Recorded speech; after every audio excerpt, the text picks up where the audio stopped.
有一句话，我不知道你有没有说过，反正迟早是孩子的，不如早点给。这句话听起来特别通透，特别豁达，好像谁说这话，谁就是那种看得开、不计较的长辈。但今天我想跟你聊聊，这句话背后到底藏着多大的坑。我听过一个真实感很强的例子，一对老夫妻，60出头，把名下唯一的一套房子提前过户给了儿子，理由特别简单，早点给孩子买房，压力小一点，自己也算了心事。头2年确实没什么问题，一家人和和气气。可后来老太太生了一场大病，需要长期在家照顾，这时候情况就变了。同样一件事，儿媳的态度跟房子还在老两口名下的时候完全不一样了。以前是妈您别客气，家就是您的，后来变成这事得看看时间安排，房子还是那套房子，人还是那些人，可说话的分量已经悄悄换了主人。手里没有伞的人，天晴时不觉得，天一下雨才知道自己站在哪里。我不是说这家的儿媳有多不对，也不是说这家的儿子有多不孝，我想说的是一件更朴素的事。很多家庭矛盾不是感情出了问题，是资源先断了。你把手里最后一点筹码交出去的那一刻，交出去的不只是一套房子，是你在这个家里还能不能说得上话的资格。这背后其实有一条特别简单的逆向储备逻辑，手里永远要留一把伞，不是因为你不相信天会晴，而是因为你没办法保证雨什么时候来，来的时候你还能不能撑得住。放在生意上，这条逻辑叫风险管理；放在一个60岁、70岁的普通人身上，这条逻辑换个说法就是你可以爱孩子，但不能把自己的退路一次性交给别人保管。我知道很多人心里会有个声音反驳，我信任我的孩子，我们家不会这样。我完全理解这种想法，而且我相信大部分做父母的确实是真心信任自己的孩子。但这里有一个特别容易被忽略的真相，这件事从来不是信不信任孩子的问题，而是人一旦没有选择权，处境会不会变得被动的问题。就算孩子再孝顺，一旦你手里什么都没有了，你说的每一句话分量都会变得不一样。这不是人心变坏了，这是最朴素的人性规律。谁手里握着资源，谁在关系里就多一分主动。久病床前无孝子，这句话很多人一说出口，语气里都带着一种认命的悲凉，好像这是刻在人性里的必然规律。病得久了，谁都会烦，谁都会累，孝心自然就淡了。今天我想换个角度跟你聊聊这句话背后一个经常被忽略的真相。我想先问你一个问题，如果一个家里老人手里始终留着一部分存款和话语权，同样是久病在床10年20年，子女的态度会不会跟什么都没了的老人有很大不同？我听过2个特别有对比性的例子。第一个老人退休后把所有积蓄和房产早早分给了2个孩子，理由是公平，谁也不多占。结果几年后老人中风瘫痪，需要人长期照顾，2个孩子却开始互相推租，你分得多，你该多照顾点，我这边孩子还小，顾不过来。老人躺在床上，听着儿女在门外争论谁该出钱出力，那种滋味比病痛本身更难受。第二个老人情况类似，但他留了一个心眼，名下始终留着一笔养老金和一套小房子的产权，没有提前处理。子女也知道将来这些东西怎么分是要看老人自己的意思。同样是生病需要照顾，这家几个孩子轮流值班，谁都不敢怠慢，谁都不想在老人心里落下不孝顺的印象。这不是孩子的孝心有差别，是老人手里还剩下什么，决定了孝心能不能被留住。我不是说人心可以用钱来衡量，更不是说孝顺是装出来的表演。我想说的是一个更现实的道理，人心即资产，这句话在生意场上讲的是信任的价值，放在家庭关系里同样成立。信任是维系关系的纽带，没错，但纽带这东西经不起长年累月毫无保留的消耗。你把所有牌都提前打出去了，剩下的日子靠的就只剩子女纯粹的良心。良心这东西靠得住的时候特别靠得住，靠不住的时候也真的一点办法都没有。很多人骂这年头的年轻人没良心，久病床前无孝子，是人性凉薄。但如果你仔细去看那些晚景凄凉的案例，会发现一个共同点：老人往往是那些早早把自己名下东西清空的人。不是说给孩子东西就一定换来晚年凄凉，而是当你手里什么都没有的时候，你在这场关系里已经失去了任何议价的余地。你不再是被照顾的父母，你变成了需要被施舍照顾的负担。这个身份的转变悄无声息，但足够致命。反过来想，普通家庭遇到这种情况，大多数人的第一反应是：孩子怎么变得这么冷漠了？这个反应把所有的责任都推给了子女的道德水平。但更清醒的做法是往前想一步，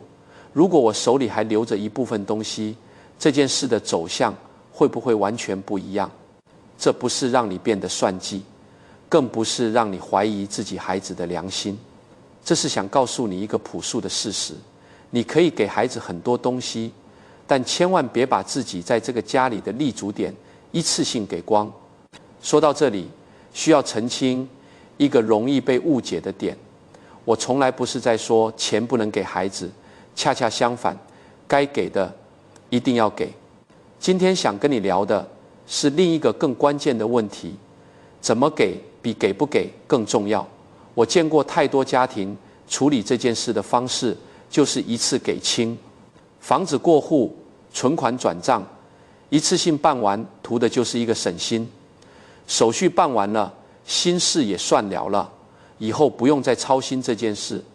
这种心态特别能理解，谁都不想把这种敏感的事拖来拖去。办完了，大家都轻松，但轻松的背后，往往藏着一个特别现实的风险。一次给清之后，你手里就再没有任何筹码去应对接下来几十年可能发生的任何变化。孩子的婚姻会不会有变数？孩子的经济状况会不会突然恶化？你自己未来会不会需要一大笔钱应急？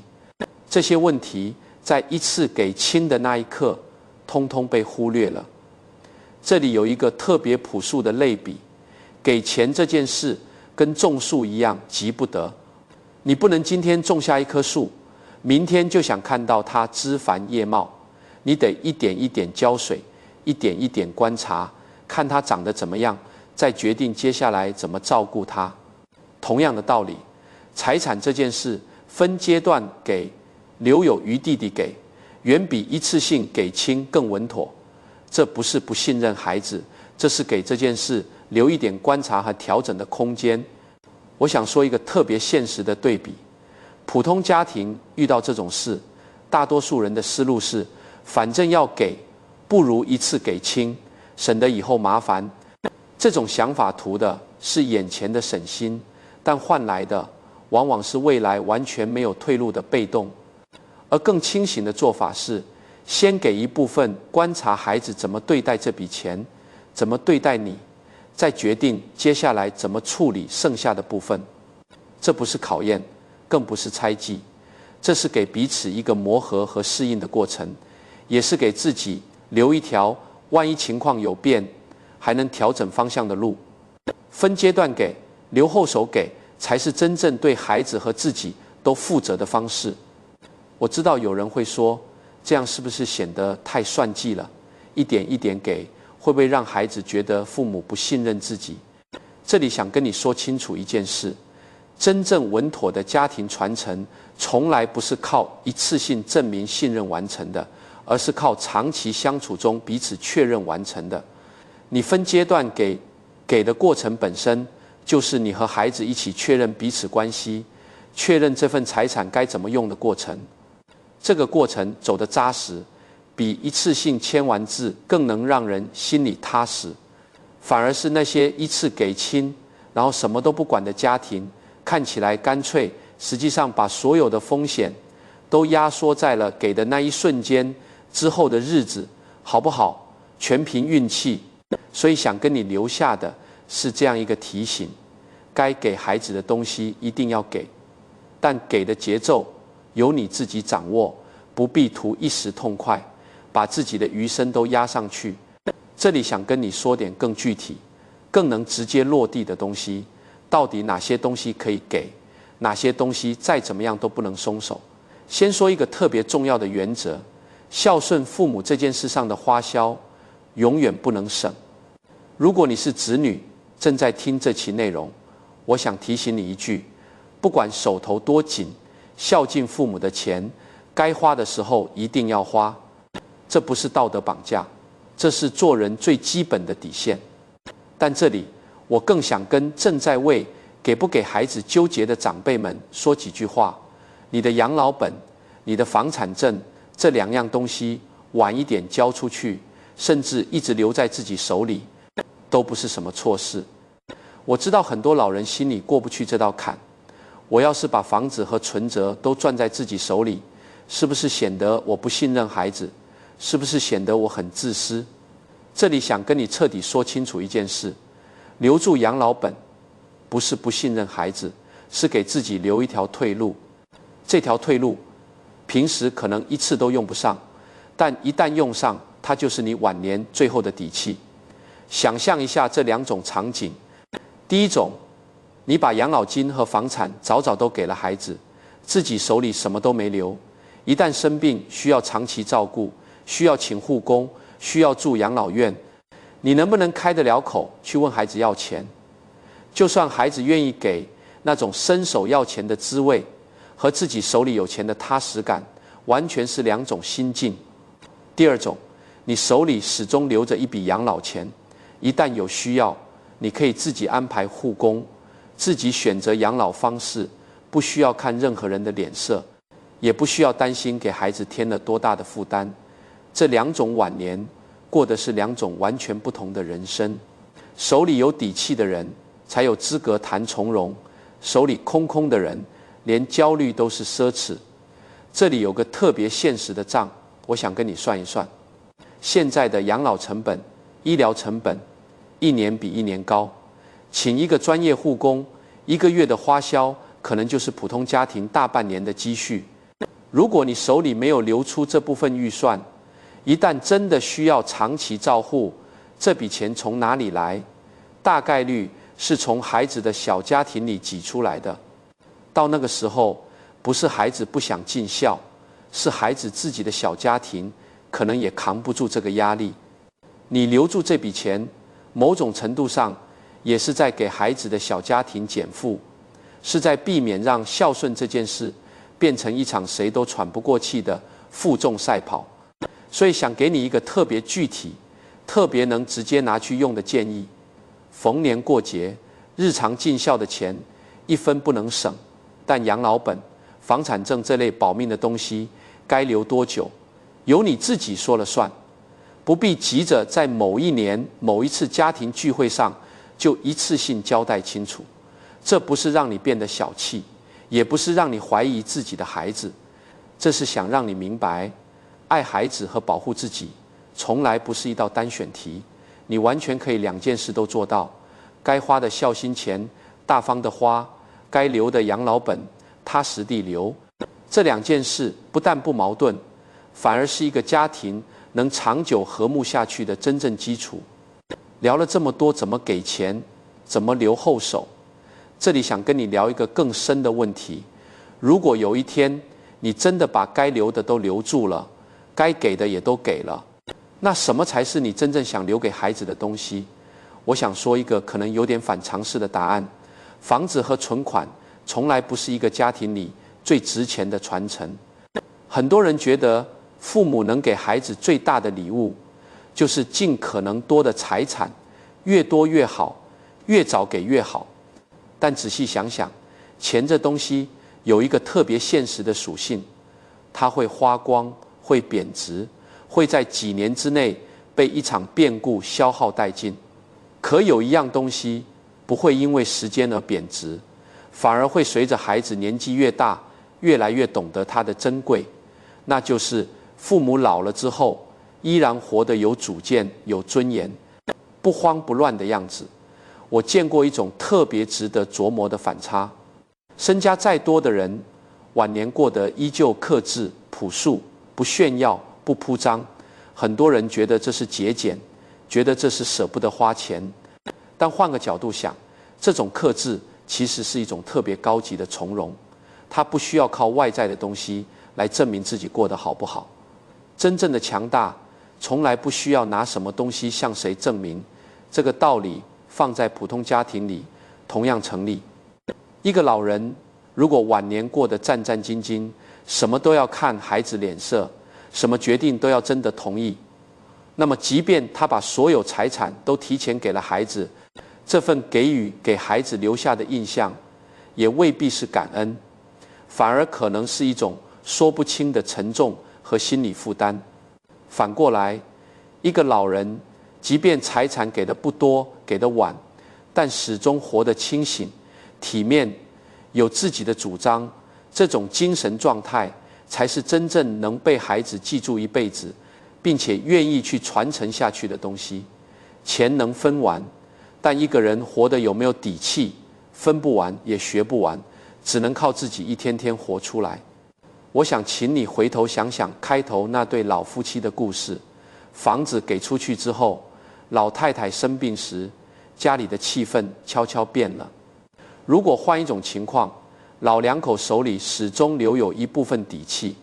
即便同样生病，家里人对他们的态度恐怕会完全不同。这种不同本质上不是因为钱的多少，而是因为老人自己有没有守住那份让自己在这个家里依然被当作一个人，而不是一个负担去对待的分量。所以说到底，这一期想跟你聊的不只是钱和房子该怎么处理，而是想跟你聊一个更根本的问题：你想给孩子留下的到底是一堆财产，还是一个值得他们记住和效仿的人生态度？这个问题没有人能替你回答，但它值得你在下一次纠结要不要早点把房子给孩子的时候，静下心来好好想一想。如果只能留下一句话，我想让你记住的是这句：手里留一把伞，不是因为不信任明天，而是因为谁都不知道雨什么时候会来。这一期从头到尾聊的都是一件事：房子和存款到底什么时候给孩子才不算给错？我想留给你的答案很简单，该给的孝心别省，该留的底气别急着交出去。这两件事从来不矛盾，能做到这两件事的家庭，往往才是真正过得踏实、过得长久的家庭。如果这期内容让你想起了自己家里正在经历的某个纠结，或者让你对要不要早点把房子给孩子这件事有了一点新的想法，我想请你帮我们点一个赞。这个赞不是为了我们，是为了让更多正在纠结这件事的中老年朋友也能看到这条内容，少走一点弯路。也想请你在评论区跟我们说说你家是怎么处理这件事的，是早早给清了，还是留了一部分在自己手里？不同的选择背后往往都是不同的故事，我们都想听一听。如果你觉得超人商学院讲的这些道理说的是你心里一直没想透的事，那就订阅我们，往后的日子我们陪你一起把晚年这件事一点一点想清楚，活明白。也请把这期内容转发给身边同样在纠结这件事的朋友或者家人。有些话我们当面可能不好意思说，但一条视频或许能替我们把这句话不动声色地带到他们心里。我们下期再见。